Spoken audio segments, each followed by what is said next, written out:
Okay, in the previous class we were discussed about the electric charge. Electric charge ಅಂದ್ರೆ ಏನಂತ last class ಅಲ್ಲಿ ನೋಡಿದ್ವಿ. Certain facts related to the electric charge. Okay. So, in case of this electric charge is carried by the material. Electric charge is carried by the material. The electric charge is carried by the material. An electric charge is carried by the material. See, suppose here this contains the electric charge. Okay, so it contains a certain electric charge. For example, here in the previous class we told that if I rub this with the water here and I bring near to the piece of paper, what happens? It will attract the papers. Now it can carry the water electric charge.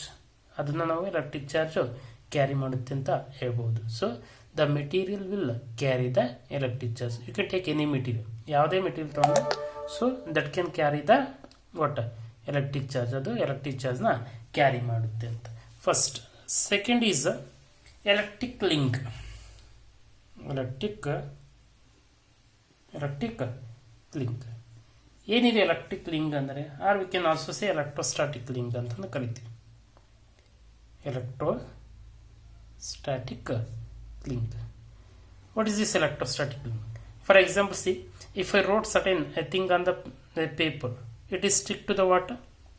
This paper, certain ಏನೋ ಒಂದು ಬರ್ತೀನಿ, electric link ಅಂತ ಬರ್ತೀನಿ. So ಅದೇನಾಯಿತು, ಈ ಪೇಪರ್ಗೆ ಏನಾಗಿದೆ, stick ಆಗಿದೆ. So that is we called is a cling, electric link ಅಂತ ಕರಿತೀವಿ. ಫಾರ್ ಎಕ್ಸಾಂಪಲ್, ಚಾಪಿಸ್ ತೊಗೊಂಡು ಬೋರ್ಡ್ ಮೇಲೆ ಏನೋ ಬರೀತೀವಿ. What I wrote, that has to be sticked on the what board, that is we call as electric link. ಏನಾಗಾದ್ರೆ electric link ಅಂದ್ರೆ two things close to each other are attract to each other due to because of what cling, that we called as electric link ಅಂತ ಕರಿತೀವಿ. Okay, so after rubbing create the electric charge. Rubbing create electric charge. Rubbing create electric charge. Okay, so ಏನು ಮಾಡಿದ್ವಿ, so ಒಂದು ಆಬ್ಜೆಕ್ಟನ್ನು rub ಮಾಡಿಬಿಟ್ಟು so paper ಹತ್ರ ಇಟ್ಟಾಗ ಏನಾಯಿತು, ಅಟ್ರಾಕ್ಟ್ ಆಯ್ತು due to because of what electric charges. So that indicates what the rubbing will create the what electric charge. ನಾವು ರಬ್ ಮಾಡೋದ್ರ ಮುಖಾಂತರ ನಾವು ಏನು ಮಾಡ್ಬೋದು, ಎಲೆಕ್ಟ್ರಿಕ್ ಚಾರ್ಜಸ್ನ ಕ್ರಿಯೇಟ್ ಮಾಡ್ಬೋದು. So that detail will discuss in the next. But it just you have to remember that rubbing create the electric charge. ಅಂದರೆ ನಾವು ಎರಡು ಆಬ್ಜೆಕ್ಟನ್ನು ರಬ್ ಮಾಡೋದ್ರ ಮುಖಾಂತರ ನಾವು ಆ ಎರಡು ಆಬ್ಜೆಕ್ಟ್ ಮೇಲೆ ನಾವು ಚಾರ್ಜಸ್ ಏನು ಮಾಡೋದು, ಕ್ರಿಯೇಟ್ ಮಾಡ್ಬೋದು ಅಂತ. So that we also called is frictional electricity. ಅದನ್ನು ನಾವು ಫ್ರಿಕ್ಷನಲ್ ಎಲೆಕ್ಟ್ರಿಸಿಟಿ ಅಂತ ಕರೀಬೋದು. Frictional electricity. Okay, another is electrification. Okay, ನಾವೇನು ಹೇಳಿದ್ವಿ, by rubbing it we can create the electric charge ಅಂತ ಹೇಳಿದ್ವಿ. So what is this electrification ಅಂತಂದ್ರೆ ಏನಪ್ಪ, so the charging a body ಅಂತ. Electrification is nothing but what charging a body. The process of charging a body we called as what electrification ಅಂತ ಕರಿತೀವಿ. So by rubbing it we can create the water, or we can charge the body. By rubbing we can charge the body, but you have to remember that the process of charging a body is nothing but what electrification ಅಂದ್ರೆ ನಾವು so charge ನ ಬಾಡಿನ charge. For C, ಈಗ ನಾನು ಪೆನ್ನ ಏರಿಗೆ rub ಮಾಡಿದ್ರೆ ಏನಾಯ್ತು, it becomes charged. So that we called as what I done the work is noun as the electrification. ನಾನು ಏನು ಮಾಡಿದೆ, ಹಾಗಾದ್ರೆ ಯಾವುದೊಂದು ಪ್ರೊಸೆಸ್, ಆ ಪ್ರೊಸೆಸ್ನ ಏನಂತ ಕರೆದು ಎಲೆಕ್ಟ್ರಿಫಿಕೇಶನ್ ಅಂತ ಕರೆದು. ಏನು ಎಲೆಕ್ಟ್ರಿಫಿಕೇಶನ್ ಅಂದರೆ ಹಾಗಾದರೆ, so it is nothing but what charging a body. ಒಂದು ಬಾಡಿನ ಚಾರ್ಜ್ ಮಾಡ್ತಕ್ಕಂಥದ್ದು ನಾವು ಎಲೆಕ್ಟ್ರಿಫಿಕೇಶನ್ ಅಂತ ಕರಿದ್ವಿ. So this whatever the charges we are discussing about here. So all these charges are at rest. ಇವೆಲ್ಲವೂ ಸಹಿತ ರೆಸ್ಟಲ್ಲಿ ಇದ್ದಾಗ, ಸೊ ಆ ಚಾರ್ಜಸ್ ಏನಾಗುತ್ತೆ, ರೆಸ್ಟಲ್ಲಿ ಚಾರ್ಜ್ ಆಯಿತು. The body is charging means the whatever charges is those are at rest only. But in that case it will show certain properties. ಏನು properties ತೋರಿಸ್ತಿದ್ದು, ಈ ಚಾರ್ಜ್ ಆಗಿರ್ತಕ್ಕಂಥ ಬಾಡಿ ಇನ್ನೊಂದನ್ನು ಅಟ್ರಾಕ್ಟ್ ಮಾಡ್ತು. So that type of the properties are shown by these charged bodies that will steady in a certain a manner that is steady of these charged bodies, or when these charges are at rest, that we call as the electrostatic. ಅದನ್ನು ನಾವು ಒಂದು process ನಾವು electrostatic ಅಂತ ಕರಿತೀವಿ. ಏನಾಗಾದ್ರೆ electrostatic ಅಂದರೆ it is a branch of what electrostatics but what a branch of physics in which we study the effect of static charge or non-moving charge ಅಂತ ಹೇಳ್ತೀವಿ. So electrostatic. So what is this electrostatics? It is a what? A branch of electrostatic in which we study the what? Effect of a static charge. It is the study of static electric charges, or non-moving charges, that branch we call as what? Electrostatics ಅಂತ ಕರಿತೀವಿ. Okay, so for that observe carefully. ಈಗ ಏನು ಮಾಡ್ತೀನಪ್ಪ ಅಂತಂದರೆ ಒಂದು glass ರಾಡನ್ನು ತೊಗೊಳ್ತೀನಿ. So just out take and a glass rod. ಒಂದು ಗ್ಲಾಸ್ ರಾಡನ್ನು ತೊಗೊಂಡಿದ್ದೀನಿ. So it is a what? A glass rod. Okay, ನಾವು I will rub this with the silk. ಇದನ್ನೇನು ಮಾಡ್ತೀನಿ, ಒಂದು ಸಿಲ್ಕ್ ಕ್ಲಾತನ್ನು ತಗೊಂಡು ಈ ಗ್ಲಾಸ್ ರಾಡ್ನ ರಬ್ ಮಾಡ್ತೀನಿ. Rubbed with silk. Okay, again out taken the what? ಒಂದು ಪ್ಲಾಸ್ಟಿಕ್ ರಾಡ್ ಅನ್ನು ತೊಗೊಳ್ತೀನಿ. Okay, so again it is rubbed with the silk.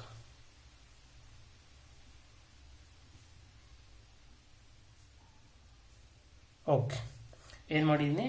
So just I taken A glass and it is rubbed with the silk, and a plastic you have taken and rubbed with water silk. Okay, so here what I will do, just I will bring these two close to each other. ಇವೆರಡನ್ನ ಏನು ಮಾಡ್ತೀನಿ, so ಹತ್ರ ತೊಗೊಂಡು ಬರ್ತೀನಿ.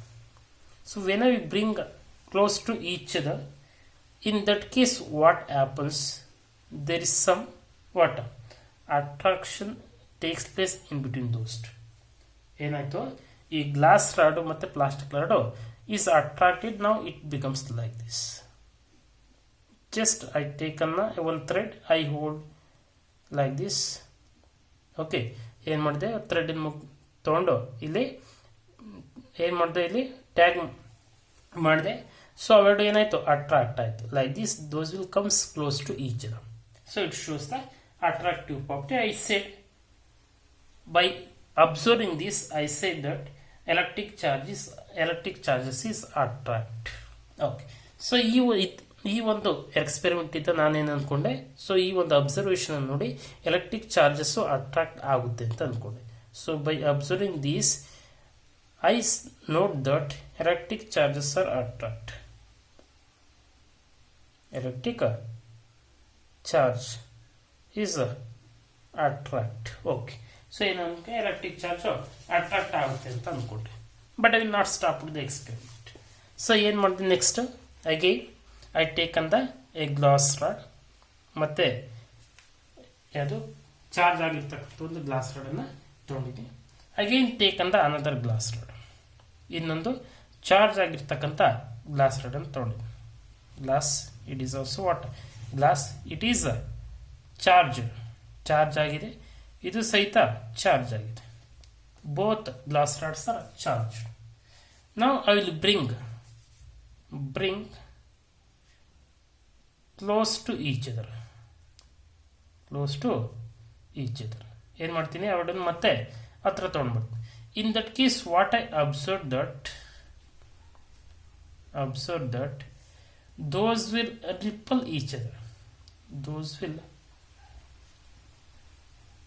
repel each other. ಏನು ಮಾಡಿದೆ, ಎರಡು charge ಆಗಿರ್ತಕ್ಕಂಥ ಗ್ಲಾಸ್ ರಾಡ್ ತೊಗೊಂಡೆ, ಅವೆರಡನ್ನು ನಿಯರ್ ತೊಗೊಂಡು ಬಂದೆ. ಸೊ ಆಗೇನಾಯ್ತು, those will repel each other ಅಂದರೆ ಏನಾಯ್ತು, ಅವೆರಡು ದೂರ ಹೋಯ್ತು. So here those will repel each other, repel ಆಗ್ತಾ ಇದೆ. ಇಲ್ಲೇನಾಯ್ತು, ನಾನು ಇವೆರಡು ಅಟ್ರಾಕ್ಟ್ ಆಗಿದ್ದನ್ನು ನೋಡಿ ಎಲೆಕ್ಟ್ರಿಕ್ ಚಾರ್ಜ್ ಇಸ್ ಅಟ್ರಾಕ್ಟ್ ಅಂತ ಹೇಳಿದೆ. But here it is showing the what that is repelling each other. Means whatever the thing we thought they is an electric charge, it is not one. ಅಂದರೆ ನಾವೇನು electric charge ಇದೆ ಅಂತ ಹೇಳಿದ್ವಿ ಅದು ಒಂದು charge ಅಲ್ಲ. ಯಾಕಂದರೆ ಒಂದು ಚಾರ್ಜ್ ಇದ್ರೆ ಒಂದು ಪ್ರಾಪರ್ಟಿನ ಮಾತ್ರ ತೋರಿಸ್ಬೇಕಿತ್ತು. ಯಾವುದು ಅಟ್ರಾಕ್ಟಿಂಗ್ ಪ್ರಾಪರ್ಟಿ ತೋರಿಸ್ಬೇಕಿತ್ತು ಅಥವಾ ರಿಪಲಿಂಗ್ ಪ್ರಾಪರ್ಟಿ ತೋರಿಸ್ಬೇಕಿತ್ತು. ಆದರೆ ಇಲ್ಲೇನಾಗ್ತಾ ಇದೆ, we are observing the two different properties. So that is one is what attractive, another is what repulsive. So that we can say that there is not a single charge, there is a different charges is there.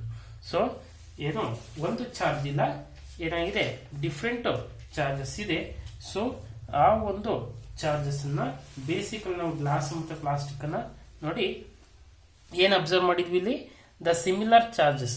ಈಗ ಇಲ್ಲಿ ಏನಿದೆ, ಒಂದು plastic ಮತ್ತೆ ಇನ್ನೊಂದು glass, ಅವೆರಡು ಹತ್ರ ಏನಿದೆ two different charges ಇದೆ. ಹಾಗಾಗಿ ಅದೇನಾಯ್ತು ಅಟ್ರಾಕ್ಟ್ ಆಯಿತು. ಸೊ ಎರಡು ಗ್ಲಾಸ್ನ ಚಾರ್ಜ್ ಮಾಡಿದಾಗ ಗ್ಲಾಸು ಸೇಮ್ ಇದೆ, ಅಂದರೆ ಸಿಮಿಲರ್ ಚಾರ್ಜಸ್ ಇದೆ. ಸಿಮಿಲರ್ ಚಾರ್ಜಸ್ ಇದ್ದಾಗ ಏನಾಯಿತು, ರಿಪ್ಪಲ್ ಆಯಿತು. So that V wrote the similar charges what ripple each other. ಅದಕ್ಕೆ ನಾವೇನು ಮಾಡಿದ್ವಿ, ರೂಲ್ಸನ್ನು ಮಾಡಿದ್ವಿ. ಏನು rules? By observing the experiment, similar charges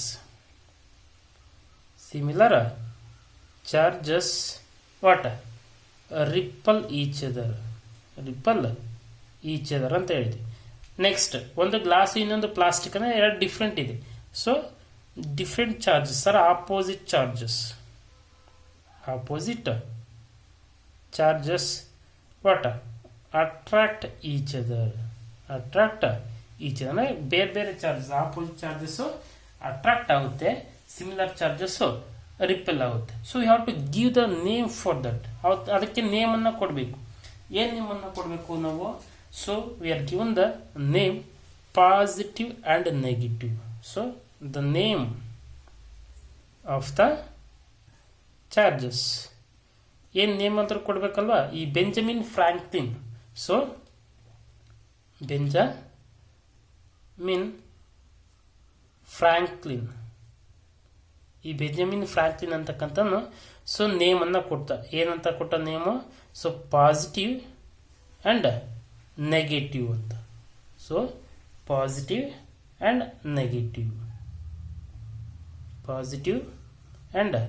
negative, okay. So these are the two charges in the whatever the nature. There are two types of the charges we are observed. One is a positive charge, another is a negative charge. ಎರಡು ತರದ್ದು charges ನೋಡಿದ್ವಿ. Okay.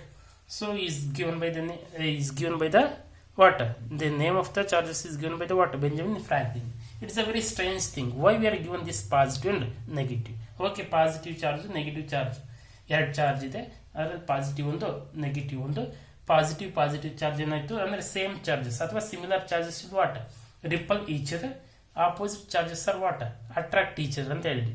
Same charge ಇದ್ದರೆ repel ಆಗುತ್ತೆ, opposite charge ಇದೆ attract ಆಗುತ್ತೆ. ಅಂದರೆ positive ಏನಾಗುತ್ತೆ, same charges repel ಆಗುತ್ತೆ. ನೆಗೆಟಿವ್ ಸೇಮ್ ಚಾರ್ಜಸ್ಸು ರಿಪಲ್ ಆಗುತ್ತೆ. Positive negative opposite charges will attract, ಅಂದರೆ ಪಾಸಿಟಿವ್ ನೆಗೆಟಿವ್ ಅಟ್ರಾಕ್ಟ್ ಆಗುತ್ತೆ ಅಂತ. But why we are given the name this positive and negative? ಆಗ ಪಾಸಿಟಿವ್ ಮತ್ತು ನೆಗೆಟಿವ್ ಅಂತಲೇ ಯಾಕೆ ಕೊಟ್ವಿ? ಸಿ, ಫಾರ್ ಎಕ್ಸಾಂಪಲ್ ಇವರು whatever the two rods a charged bodies have take. ಯಾವುದು? ಇದು ಒಂದು charged body. Okay. So it is another charged body. Okay. So ಎರಡು ಚಾರ್ಜ್ಡ್ ಬಾಡಿನ ತಗೊಂಡೆ. So just I will bring close to each other. In that case what happens? Those will attract or repel each other. Okay. So ಆಗೇನಾಯಿತು, just I will touch each other. In that case what happens? There is a transfer of charges has to be take place. ಒಂದು ಬಾಡಿಯಿಂದ ಇನ್ನೊಂದು ಬಾಡಿಗೆ ಏನಾಗುತ್ತೆ, charges transfer ಆಗುತ್ತೆ. ಅದಾದ ನಂತರ touch ಮಾಡಿ ಅದಾದ ನಂತರ ಏನು ಮಾಡುತ್ತೆ, ಸಪ್ರೇಟ್ ಇಟ್ಟೆ. Just I place it separately. In that case we are not observe that those will not ripple each other are those will not attract each other. ಎರಡು ಚಾರ್ಜ್ ಬಾಡಿನ ತಗೊಂಡು ಸೊ ನಿಯರ್ ತಂದಾಗ ಅಟ್ರಾಕ್ಟ್ ಅಥವಾ repulsion ಆಗ್ತಾ ಇತ್ತು. ಯಾವುದೋ opposite charges ಇದ್ರೆ attract ಆಗುತ್ತೆ, ಸೇಮ್ ಚಾರ್ಜಸ್ ಇದ್ರೆ ರಿಪಲ್ ಆಗ್ತಾ ಇತ್ತು. ಸೊ ಅವೆರಡು ಟಚ್ ಮಾಡಿ ಅದಾದ ನಂತರ ಅವನ್ನ ಏನಾದರೂ ನಾನು ಪ್ಲೇಸ್ ಮಾಡಿದ್ರೆ ಯಾವುದೋ ಒಂದು ಪೊಸಿಷನ್ ಅಲ್ಲಿ those are not attracting each other, so those are not repelling each other. So means that indicates that charge is zero. ಅದಕ್ಕೆ ನಾವೇಂದ್ರೆ ಹಂಗಾದ್ರೆ ಅದರಲ್ಲಿ ಇರ್ತಕ್ಕಂಥ charge, net charge is zero ಅಂತ ಹೇಳ್ತೀವಿ.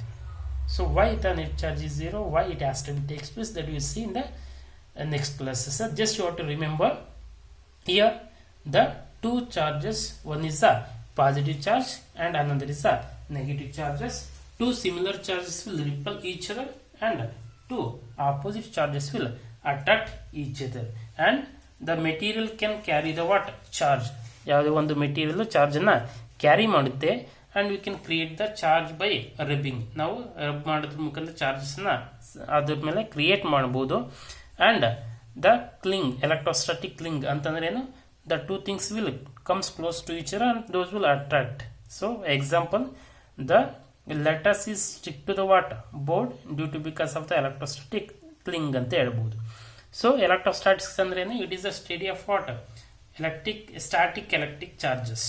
ಸೊ ಸ್ಟಾಟಿಕ್ ಎಲೆಕ್ಟ್ರಿಕ್ ಚಾರ್ಜಸ್ ಯಾವ ರೀತಿ ಬಿಹೇವ್ ಮಾಡುತ್ತೆ ಅನ್ನೋದನ್ನ ಸ್ಟಡಿ ಮಾಡಿದೆ ಎಲೆಕ್ಟ್ರೋಸ್ಟಾಟಿಕ್ಸ್. ಅಂದರೆ ಚಾರ್ಜಸ್ ಈಸ್ ಅಟ್ ರೆಸ್ಟ್ ಅಲ್ಲಿ ಇದ್ದಾಗ ಅಂತ. So this is the basic concept of this electric charge. And next you can go for the next concept. In the next video we can go for the next concept.